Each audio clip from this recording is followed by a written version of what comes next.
Hi guys, nakaluto na naman si Mami Laura ng food. Ang lunch namin ngayon ay medyo 3 putahe. Kasi pabaunan ko si Mr. bukas. So marami akong niluto ngayon. Para hindi ako magluto ngayong gabi. Ayan, ito yung dardara. Ito, eggplant. And then yung ito siya yung arnabit, tawag nila is arnabit. Ito yung cauliflower. Tapos nagsalad ako. Ayan. So, let's put the food in the table para kakain na tayo, guys.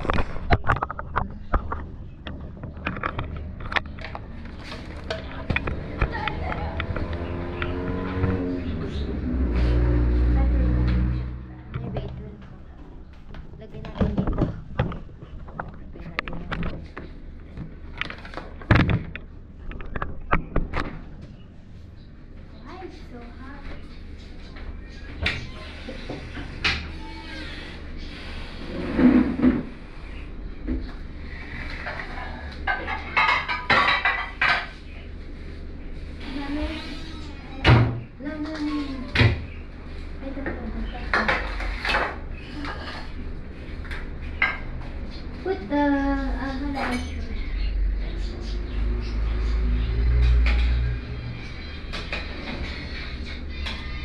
the kids, can I make you food for tomorrow? You're Haida? Tomorrow? No. Haida, Dara? No, Eh? No. Gusto namin na cook at Ayos na.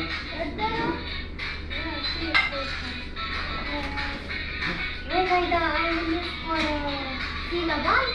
Yeah, silaban. Well, I put on that. Then I want to use it with the salad. Put a lalaki. You put it up there. Ay! Look at lemon, Han. For salad. Let me take it. I want to send.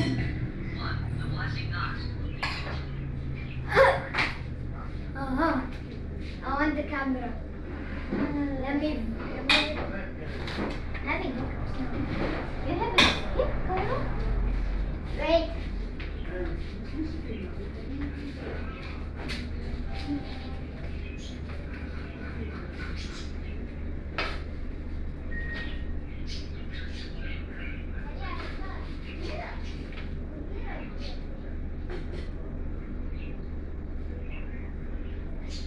Thank God, nakaluto na naman si Mami Laura, guys. Sabi ni Mr. kaya mo bang 3 putahe sa isang Oo naman, basta walang sa mga paligid ko ba. Kanina, nilak ko itong kwarto, ay itong door. Tapos na, sige. Focus ba sa basta walang yung, wala yung pupunta dito, tapos pupulitin ako, ganun. Yeah, that's it.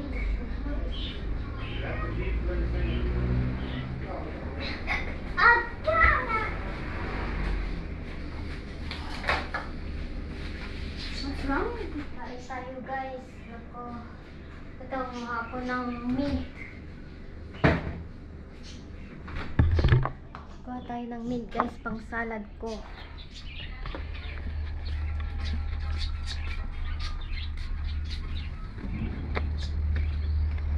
Ayun, narinig nyo ba? May pagsabog.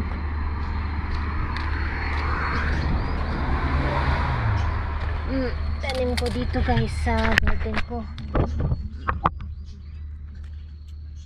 Ihalo ko ito sa salad ko. Ito yung nana. Yung tawag nila itong nana, pero mint sa English. Sa English.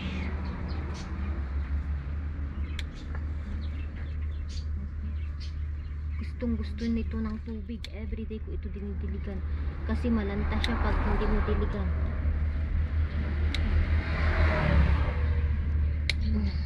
Pang-ano lang ba? Okay.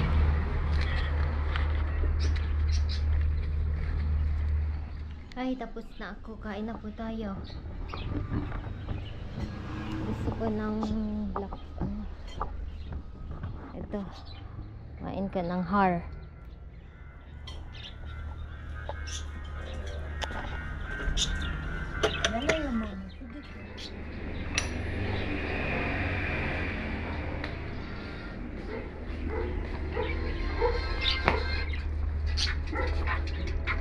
Turn off siya. Kain na po tayo guys. Let's eat po. Hong Kong. Matalalak Hong Kong. Talalak yung luto man.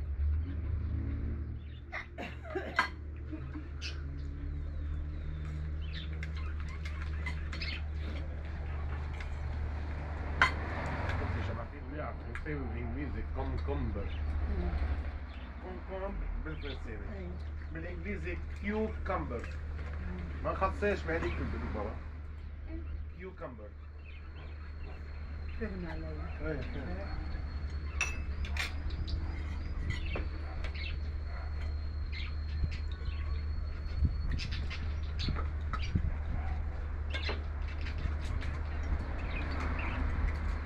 Kumain.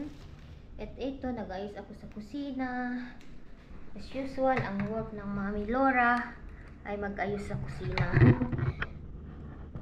So, habang nag-ayos ako dito, magkwentuhan tayo. Alam nyo kahapon guys, kagabi pala, nanonood ako ng movie. Around 1:30, gising pa ako. Kasi ngayon, hinihintay ko ang asawa ko. And then, late na siyang dumating. Sabi ko, bakit? 2:30 na, wala pa siya. Usually kasi ngayon, maaga silang pinapauwi sa trabaho nila. Maaga na siyang umuwi. Minsan, noon, 1:30 na sa bahay na. Ngayon, 1, nandito na siya sa bahay. Dumating siya. Tapos, sabi niya, akala niya daw hindi na siya makaka-uwi. Sabi ko, bakit? Sabi ko kasi, sabi niya, ako kasi, hindi kasi ako nag-open ng TV or nanonood ng news pag, gabi na, kasi yun na yung time na pag-update pag-edit ko ng vlog namin. And then, hindi ako nag-turn on ng TV. Sabi niya, i-turn on mo yung TV. Sabi niya, bakit? Sabi ko, ang lakas daw ng pagsabog kung mas malakas pa daw sa una nilang leader guys na na pinatay nila. Double daw yung lakas, sobra. Malapit daw sa work ni Mr. Kumbaga, yung area kung saan nila tinarget, pero sa H area pa rin, sa Beirut pa rin siya. Kaso, part siya ng mga H, pero mas lumapit sa trabaho ni Mr. So, that time, yung una, araw yon mga 5 o'clock. Ngayon, nung kahapon, tumira sila and pinasabog nila yung isang place kung saan nakatira yung kumbaga yung bagong leader sana nila na i-announce ngayong araw. Kasi yun ang sabi ng mga H na meron silang ipapatay yung leader na ngayong araw i-announce nila. Ngayon, ang suspetya ng mga tao dito na baka siya yung tinira nila kagabi, madaling araw, around 1 o'clock maganon. As in, ang lakas daw si Mr. daw. Ganito daw yung guys, una daw, boop. Tapos, nagyanig daw yung lupa. Ganon, yun yung sabi niya. And then yung sunod-sunod daw, boop, boop, boop, boop, boop, boop. Tapos palapit daw sa lugar nila, Mr. Si Mr. may 6 daw silang customer. Tapos yung assistant ni Mr. Tapos yung yung gumagawa ng coffee, ganyan. Di 10 sila sa shop ni Mr. Alam nyo daw guys, dumapa kayo, sabi daw ni Mr. Di dumapa na sila kasi as in na nagyayanig daw yung ni Mr. yung building kung saan sila na yung work niya. Akala ni Mr. yung building na nila ang titirahin kasi parang ramdam ay daw guys, as in niya, yung puso daw ni Mr. talaga yung ramdam niya daw yung na mag-shake. alam nyo, dumapa daw sila. Meron namang underground yung work ni Mr. Doon daw sila tumakbo sa baba. And then, yung mga ano daw na, as in na parang, ang ano daw yung lupa, kasi underground, as in na kahit nasa underground sila, yumayanig pa rin yung building. And then, sabi daw ni Mr. Yusko, sabi niya daw, kailangan ako ng pamilya ko. Wag naman, sabi niya. Naiyak ako kasi si Mr. na feel niya na parang katapusan na daw niya kasi ramdam niya daw yung yanig, guys. And then sabi niya yung puso niya daw as in na parang nag-puff kasi ganun pala yun. Minsan yung mga namamatay pala kapag kahit wala kang injury, kapag yung puso mo ay alam ang tawag ito, malakas yung impact, yun, ano yung puso mo, kumbaga sasabog siya. Yun yung naramdaman ni Mr. kasi di ba may ano din issue sa heart. And yun, sabi niya naramdaman niya daw yung puso niya parang nag-puff, yung lumaki.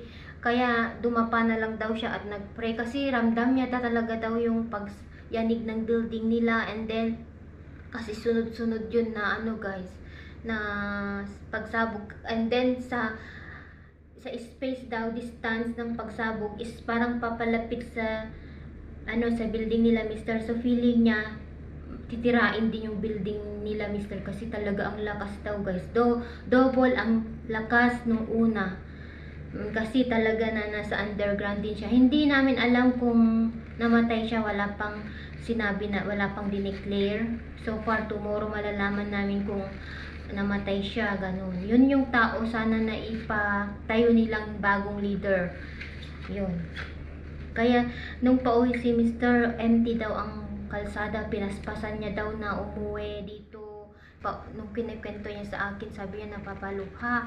Sabi niya kalakuhan, katapusan ko na. Sabi niya kasi feeling ko kami yung titirahin sa building namin. Sabi ko, may tinatago ba kayo sa ano? Hindi, sabi niya, pero alam, palapit daw ng palapit.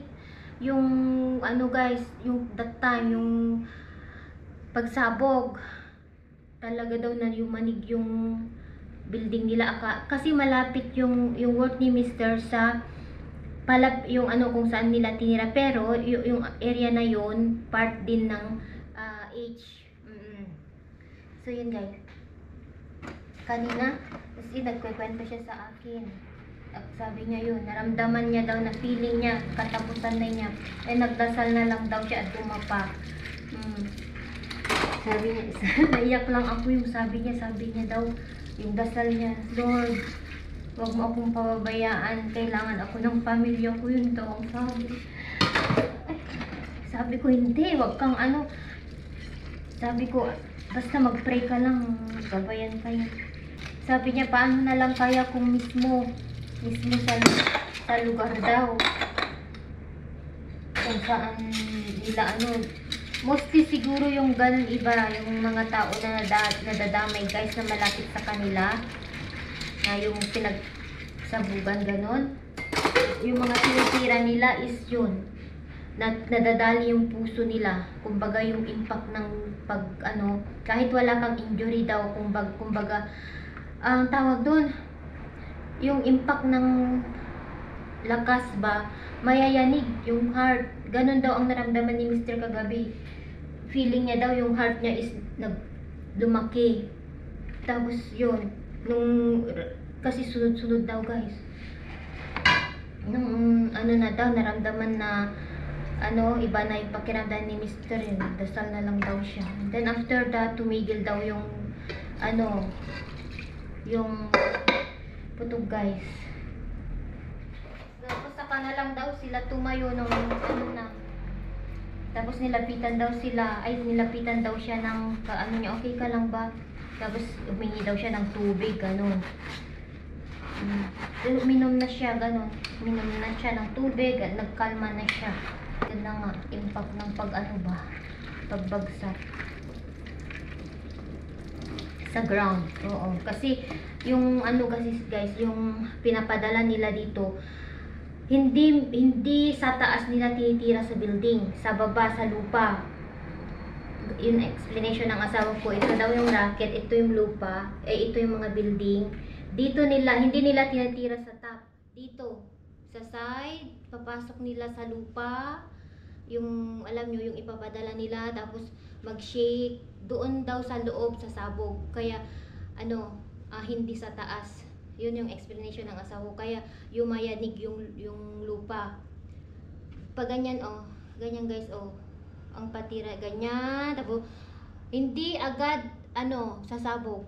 I-shake niya muna, and then, boom! Kaya yung usok ang laki-laki. Tapos mag-shake muna sa kasasabog. Ganun ang ng asawa ko. Tapos sunod-sunod yan. Kaya pag makita niyo sa TV, yung mga building, hindi sa taas, dito sa baba. Tapos babagsak na lang yung building, ganyan. Tapos doon.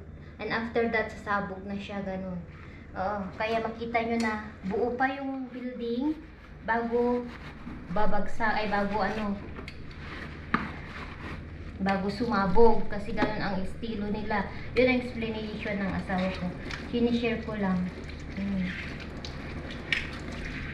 Yun ang sabi niya kanina. Sabi niya, pagkalakuhan mamatay na ako. Sabi ko, huwag kang basta mag-pray ka lang. Sabi niya, oo. Yun daw ang ginawa niya.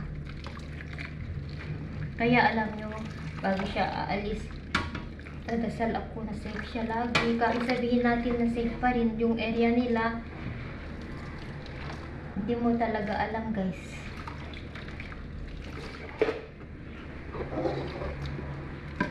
Ayan, hugasan ko lang ito, and then mamaya ulit, guys.